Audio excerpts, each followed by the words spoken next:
নমস্কাৰ। এটি স্বৰচিত কবিতা পাঠ। মোৰ কবিতাৰ শিৰোনাম সপোনত তুমি মা।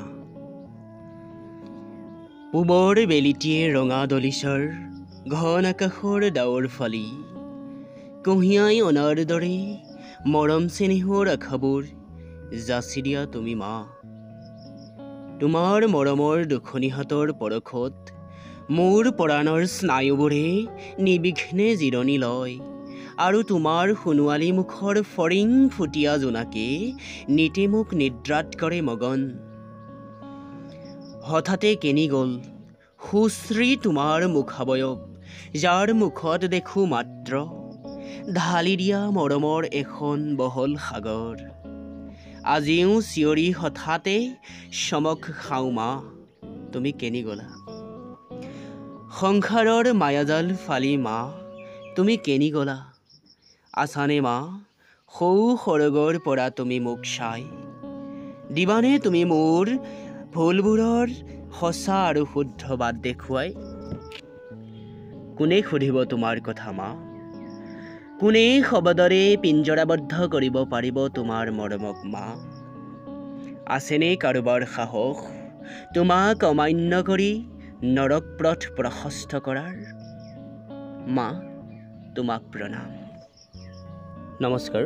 মই এইখিনিতে এটা সংস্কৃত কবিতাৰ পাঠ কৰিব বিচাৰিছোঁ। কবিতাৰ শিৰোনাম সংস্কৃত প্ৰশংসা। হোৰেছ হুইমান উইলছন দেৱে লিখিছিল। অমৃতং মধুৰং সম্যক সংস্কৃতিঃ ততোধিকম দেৱ ভোগ্যমিদং তস্মাৎ দেৱ ভাসিতি কথ্যতে ন জানে বিদ্ধতে কিং তন্মাধুৰ্যমৃত সংস্কৃতে যেন বেদসিকা বয়ম যাবদ ভারতবর্ষ স্যাদ যাবদ বিন্দু হিমাচল যাবদ গংগা সুগোধস তাবদেব হি সংস্কৃতম।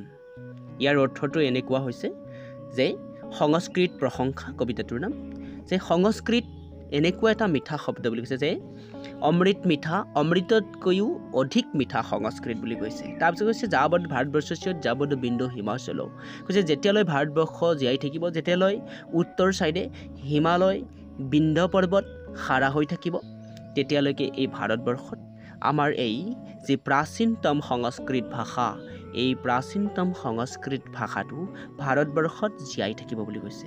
আৰু লগত কৈছে যেন বেদসিকা বয়ম বুলি কৈছে যিটোৰ কাৰণে আমি বিদেশী কবিসকলেও এই ভাষাটোৰ প্ৰতি আগ্ৰহী হৈ থাকোঁ বুলি কৈছে। অৰ্থাৎ হোৰেছ হুইমান উইলছন এজন বিদেশী কবি। নমস্কাৰ, ধন্যবাদ। মৰম দিব, ছাবস্ক্ৰাইব কৰিব।